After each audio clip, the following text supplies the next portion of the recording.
દશેરાના પવિત્ર તહેવાર પર સ્ત્રીઓ કરોડો રૂપિયાના ફાફડા અને જલેબી આરોગી જતા હોય છે, ત્યારે આ મીઠાઈ અને ફરસાણની ગુણવત્તા જળવાઈ રહે તે માટે સુરત મહાનગરપાલિકાનું આરોગ્ય અને ફૂડ વિભાગ સક્રિય બન્યું છે.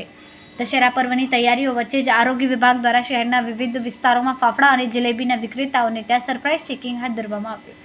ફૂડ સેફ્ટી ટીમ દ્વારા કતારગામ, ડાજણ, વરાછા સહિત કુલ 4 સ્થળો પર ચેકિંગ હાથ ધરવામાં આવ્યું. આ દરમિયાન વેપારીઓ દ્વારા તૈયાર કરવામાં આવી રહેલા ફાફડા અને જલેબી કેટલા આરોગ્યપ્રદ છે તેની ચકાસણી કરવામાં આવી. આરોગ્ય વિભાગ દ્વારા કાર્યવાહી હાથ ધરીને દુકાનદારો પાસેથી તૈયાર ફાફડા અને જલેબીના સેમ્પલો લેવામાં આવ્યા. આ સાથે જ વેપારીઓ દ્વારા ઉપયોગમાં લેવાતા તેલની ચકાસણી કરીને ઘીના પણ સેમ્પલો લેવાયા. લેવામાં આવેલા તમામ સેમ્પલોને કાચની બરણીઓમાં સીલ મારવામાં આવ્યા. લેબોરેટરી રિપોર્ટ બાદ જ કાર્યવાહી. ફૂડ વિભાગ દ્વારા લેવામાં આવેલા તમામ સેમ્પલોને વધુ તપાસ અને પૃથ્થકરણ માટે મનપાની પબ્લિક હેલ્થ લેબોરેટરી ખાતે મોકલવામાં આવ્યા.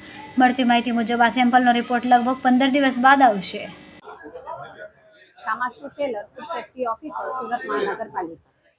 આરોગ્ય અધિકારી શ્રી અને ડેઝિગ્નેટેડ ઓફિસર શ્રી સુરત મહાનગરપાલિકાની સીધી સૂચના અનુસાર સુરત મહાનગરપાલિકામાં કાર્યરત ફરસાણની દુકાનમાંથી ફાફડા અને જલેબીના નમૂનાઓ લેવાની કામગીરી કરવામાં આવી રહી છે.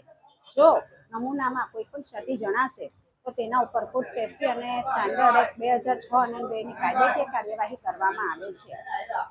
અને જો સુરતના પબ્લિકને જણાવવાનું કે એમણે પણ ત્યાંથી ફાફડા અને જલેબી લે છે ત્યાંથી ખાતરીપૂર્વક અને ભરોસાપાત્ર વિક્રેતા પાસેથી વસ્તુઓ લેવાની રહે છે.